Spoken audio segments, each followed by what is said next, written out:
Hello everyone, welcome to Vidyashree academy. I hope you are doing well.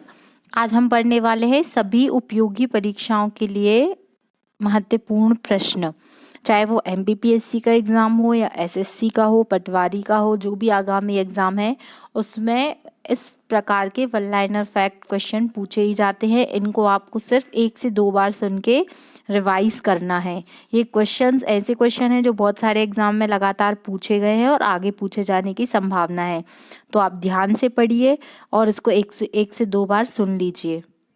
सबसे पहला question है कि लाइसोसोम को कोशिका का एटम बॉम्ब कहा जाता है, या लाइसोसोम को क्या बोला जाता है? आत्महत्या की थैली कहा जाता है। जब मैंने सेल वाला वीडियो पढ़ाया था तब सेल ऑर्गेनेल्स में हमने ये टॉपिक डिस्कस किया था कि लाइसोसोम को कोशिका की आत्महत्या की थैली या एटम बॉम्ब क्यों कहा जाता है। यदि आपने वो सेल वाला लेक्चर नहीं देखा है तो आप साइंस की प्लेलिस्ट में जाकर प्लीज़ उसे देख लीजिए, आपको पूरा सेल A to Z समझ में आ जाएगा। सेकेंड क्वेश्चन है कि लाइसोसोम को कोशिका का पाचक थैला माना जाता है, जिसमें जल अपघटनी एंजाइम पाए जाते हैं, जिसकी सहायता से बाह्य एवं अंतःकोशिकीय पाचन में सहायता होती है। क्या होता है कि लाइसोसोम में जो होता है सेल का पाचक थैला होता है, क्योंकि इसमें बहुत सारे डाइजेस्टिव एंजाइम होते हैं जो क्या करते हैं, अपघटन का काम करते हैं, जिसके कारण जो अंतःकोशिकीय मतलब इंटरसेलुलर जो डाइजेशन होता है उसमें हेल्प करते हैं। फिर वही बात है कि यहाँ पर भी वही बोला गया है कि लाइसोसोम को कोशिका की आत्महत्या थैली कहा जाता है, suicidal bag of the cell. फिर गाजर और मिर्च के लिए उत्तरदायी वर्णी लवक होता है। इसका मतलब क्या हुआ कि जो गाजर होती है तो गाजर का रंग जो गाजरी रंग होता है और मिर्च होती है वो ग्रीन कलर की होती है। तो वो क्यों होती है? क्योंकि उसमें एक लवक पाया जाता है जिसका नाम होता है कैरोटीन। कैरोटीन की उपस्थिति के कारण इनका रंग इस तरीके का होता है। टमाटर का जो लाल रंग होता है तो वो लाइकोपीन वर्णी लवक के कारण होता है। ये जो कलरफुल आप वेजिटेबल्स देखते हैं ना, तो उनका जो कलर है वो यूं ही नहीं होता, उसके पीछे रिस्पॉन्सिबल होता है जो लवक होता है, वो रिस्पॉन्सिबल होता है। प्रकृति की सबसे बड़ी कोशिका कौन सी होती है? तो जो शतुरमुर्ग का अंडा होता है ये सबसे बड़ी कोशिका होती है, biggest cell of the earth. And smallest cell of the earth होती है, वो होती है PPLO, pleuropneumonia like organism, जिसे माइकोप्लाज्मा भी कहा जाता है। इसको याद रखना है, ये प्रश्न पूछा गया है। जो एक जीवाणु कोशिका है, इसको याद रखिएगा। फिर मनुष्य के शरीर की सबसे लंबी तंत्रिका कोशिका कौन सी है? जो सबसे बिगेस्ट न्यूरॉन सेल होती है, जो सबसे बिगेस्ट सेल होती है मानव शरीर की, वो होती है न्यूरॉन। जो न्यूरॉन होते हैं वही रिस्पॉन्सिबल होते हैं, हम जो भी सोच पाते हैं, जो भी बात कर पाते हैं, तो वो किसके कारण कर पाते हैं? तो वो न्यूरॉन के कारण कर पाते हैं। इसको हमेशा याद रखिएगा। यदि आपने हमारा दिमाग कैसे काम करता है इसके ऊपर एक बहुत ही इंटरेस्टिंग लेक्चर बनाया था, यदि आपने नहीं देखा है तो आप उसको प्लेलिस्ट में जाकर देखिएगा। उसमें मैंने पूरा एक्सप्लेन किया है कि हमारे शरीर में मतलब हमारे मस्तिष्क में कितने न्यूरॉन्स होते हैं, उनका क्या वर्किंग कैपेबिलिटी होता है, किस तरीके से वो हम सोच पाते हैं, पूरा एक्सप्लेन किया है उसमें। फिर लिगामेंट क्या होते हैं? तो जो लिगामेंट होते हैं वो एक अस्थि को दूसरी अस्थि से जोड़ते हैं। अस्थि मतलब होता है बोन, तो बोन टू बोन क्या जोड़ता है? लिगामेंट जोड़ता है। मतलब आपको ऐसा याद करना है BLB, तो बॉन टू बॉन कौन जोड़ेगा? लिगामेंट जोड़ेगा। और जो टेंडन होते हैं, तो जैसे हम MBT तो आपको हिस्ट्री से याद है। MBT क्या होता है? मोहम्मद बिन तुगलक। तो बस आपको MBT याद रखना है, मतलब मसल्स को बोन से कौन जोड़ेगा? तो टेंडन जोड़ेगा। और बोन्स को बोन से कौन जोड़ेगा? तो लिगामेंट जोड़ेगा। तो BB का लाल और MBT दो याद रखने हैं, मतलब दो चीज़ें आपको याद हो गई। ये बहुत ही इंटरेस्टिंग और इसके साथ साथ एग्जाम में पूछे जाने वाले फैक्चुअल क्वेश्चन है। तंत्रिका ऊतक नर्वस सिस्टम की इकाई क्या है? न्यूरॉन है, याद रखिएगा इसको।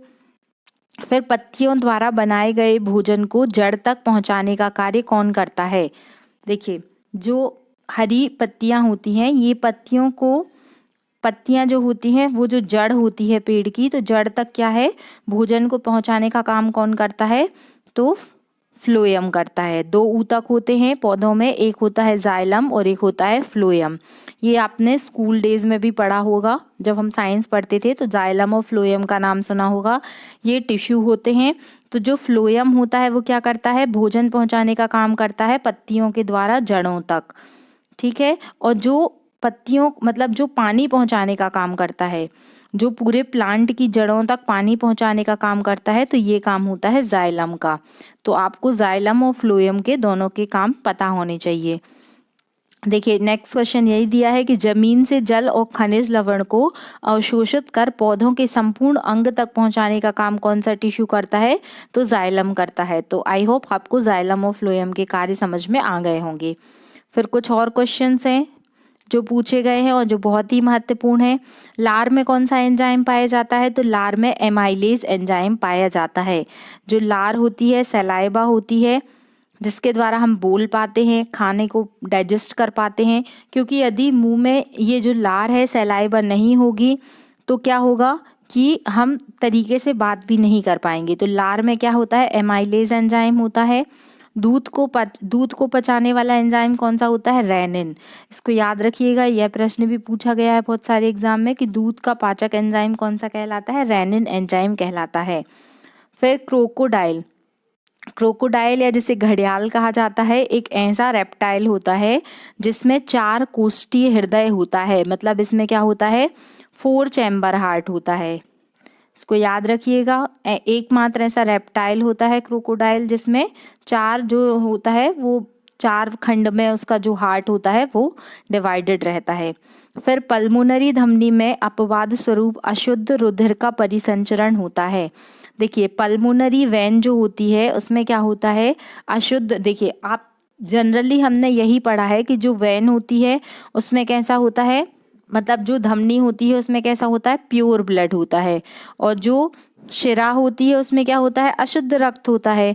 लेकिन ये जो पल्मोनरी है ये एक्सेप्शनल है, तो इसको याद रखिएगा कि पल्मोनरी है इसका मतलब क्या होगा कि इसमें इम्प्योर ब्लड होगा। और पल्मोनरी शिरा है तो शिरा, अगर सिर्फ शिरा है तो शिरा में हमेशा शुद्ध रक्त रहता है, शिरा में अशुद्ध रक्त रहता है। लेकिन ये पल्मोनरी एक्सेप्शन है, तो पल्मोनरी में क्या होगा, अशुद्ध रक्त, पल्मोनरी में शुद्ध रक्त का परिसंचरण होगा। डोंट कंफ्यूज, हमेशा याद रखना है आपको कि पल्मोनरी धमनी में कैसा होगा, अशुद्ध रक्त होगा, और पल्मोनरी शिरा में क्या होगा, शुद्ध रक्त होगा। फिर जो मानव का हृदय है, जो मानव के हृदय की जो धड़कन है वो हर प्रति मिनट, मतलब 1 मिनट में कितने बार धड़कता है, 72 बार धड़कता है, याद रखना है इसको। फिर रक्त का शुद्धिकरण कहाँ पर होता है, तो आप कभी भी कंफ्यूजन में मत रहिएगा कि जो ब्लड का प्यूरिफिकेशन होता है वो किडनी में होता है। एक्चुअली फिल्ट्रेशन की प्रोसेस किडनी में होती है, लेकिन जो ब्लड का जो लास्ट स्टेज पे जो फिल्ट्रेशन होता है वो कहाँ पर होता है, फेफड़ों में होता है, इसको भी याद रखना है। फिर रक्त का कब्रिस्तान या ब्लड का जो कब्रिस्तान है वो किसे कहा जाता है, प्लीहा को कहा जाता है। इसी को स्प्लीन भी कहा जाता है, याद रखिएगा कि प्लीहा को ब्लड का कब्रिस्तान या रक्त का कब्रिस्तान कहा जाता है। शरीर की सबसे बड़ी अंतःस्रावी ग्रंथि कौन सी है, मोस्ट इंपॉर्टेंट क्वेश्चन, एसएससी में कई बार आ चुका है कि शरीर से सबसे बड़ी जो अंतःस्रावी एंडोक्राइन ग्लैंड है वो कौन सी है, थायराइड ग्लैंड है। लेकिन अगर क्वेश्चन ऐसा आता है कि शरीर की सबसे बड़ी, इसमें अगर वो एंडोक्राइन या एक्सोक्राइन नहीं पूछता, सबसे बड़ी ग्रंथि भी पूछता है, तो फिर आंसर होता है स्किन, इसको भी याद रखना है आपको, त्वचा। थायरोक्सिन हार्मोन के अल्प श्रावण के कारण घेंगा रोग हो जाता है। घेंगा रोग जिसे ग्वाइटर भी कहा जाता है, जिसके कारण जो गला गर्दन होती है वहाँ पर क्या हो जाती है, बहुत अधिक स्वेलिंग आ जाती है और गर्दन उठी उठी रहती है। तो थायरोक्सिन हार्मोन के अल्प श्रावण मतलब क्या होता है, डिफिशियंसी से, कमी से कौन सा रोग हो जाता है, ग्वाइटर रोग या घेंगा रोग हो जाता है। इसलिए आपको आयोडीन जो है वो जितना मात्रा में जरूरी है उतना लेना चाहिए। फिर एक और महत्वपूर्ण क्वेश्चन है कि भय या आवेश की स्थिति में अचानक स्रावित वह हार्मोन जो व्यक्ति को विषम परिस्थितियों का सामना करने के लिए प्रेरित करता है, वह हार्मोन कौन सा होता है, एड्रीनलिन हार्मोन होता है। अब देखिए इसको समझिए। फॉर एग्जाम्पल यदि आप अकेले हैं, आप कोई हॉरर मूवी देख रहे हैं, तो आपको अचानक से बहुत अधिक डर लगने लगेगा, तो उस कंडीशन में कौन सा हार्मोन रिलीज हो रहा है, तो वो हो रहा है एड्रेनलिन हार्मोन। या फिर आप बहुत अधिक एक्साइटेड हो जाते हैं तो भी जो बॉडी से रिलीज होता है हार्मोन, वो एड्रेनलिन हार्मोन भी होता है। फिर प्रोजेस्टेरॉन हार्मोन, तो प्रोजेस्टेरॉन हार्मोन को गर्भावस्था में नियंत्रण के कारण प्रेगनेंसी हार्मोन के नाम से भी जाना जाता है। तो प्रेगनेंसी हार्मोन कौन सा कहलाता है, प्रोजेस्टेरॉन हार्मोन कहलाता है, इसको याद रखिएगा।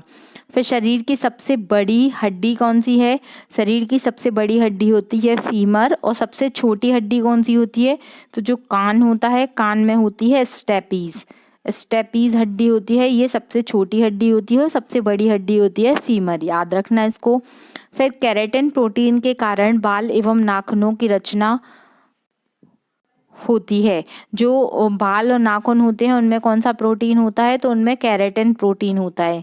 आपने देखा होगा कि नाखून भी बढ़ते हैं और बाल भी बढ़ते हैं, तो वो क्यों बढ़ते हैं, क्योंकि उनमें क्या होता है, केराटिन प्रोटीन होता है। फिर शरीर की सबसे छोटी हड्डी हम डिस्कस कर चुके हैं, स्टेपीज है, जो कहाँ पाई जाती है, कान में पाई जाती है। फिर त्वचा का रंग मेलेनिन पिगमेंट के कारण होता है। जो हम देखते हैं स्किन का कलर, कोई काला है, कोई गोरा है, कोई बहुत अधिक गोरा है, जैसे अंग्रेज देखते होंगे आप लोग कि जो ब्रिटिशर्स हैं वो एकदम वाइट होते हैं, तो वो क्यों होते हैं, क्योंकि उनमें मेलेनिन जो होता है पिगमेंट वो कम पाया जाता है। और जो मेलेनिन जितना अधिक होगा उतना अधिक जो काला रंग होता है वो आ जाता है, तो याद रखिएगा। फिर आंख का लेंस उत्तल लेंस की भांति कार्य करता है। ये प्रश्न भी पूछा गया है कि जो आंखों में जो लेंस होता है वो किस तरीके से कार्य करता है, तो वो उत्तल लेंस की तरह कार्य करता है। आपको इसको भी याद रखना है। तो ये कुछ फैक्चुअल क्वेश्चन थे जिनको आपको बहुत अच्छे से याद करना है। आपको बस 1 से 2 बार रिवाइज करना है। और यदि 10 मिनट का लेक्चर सुन के आपके एग्जाम में 3 या 4 क्वेश्चन सही होते हैं तो ये आपके लिए अच्छी बात है। आप इसको ध्यान से पढ़िए, अपने दोस्तों तक शेयर कीजिए। यदि आप पटवारी का एग्ज़ाम देने वाले हैं तो उसमें भी साइंस आनी है, एसएससी सीजीएल, एसएससी जीडी सारे एग्ज़ाम में साइंस आती है, तो आपको बहुत अच्छे से पढ़ना है। अगर आपको वीडियो अच्छा लग रहा है तो प्लीज़ लाइक कीजिए, शेयर कीजिए एंड सब्सक्राइब कीजिए। Thank you so much. जय हिंद, जय भारत।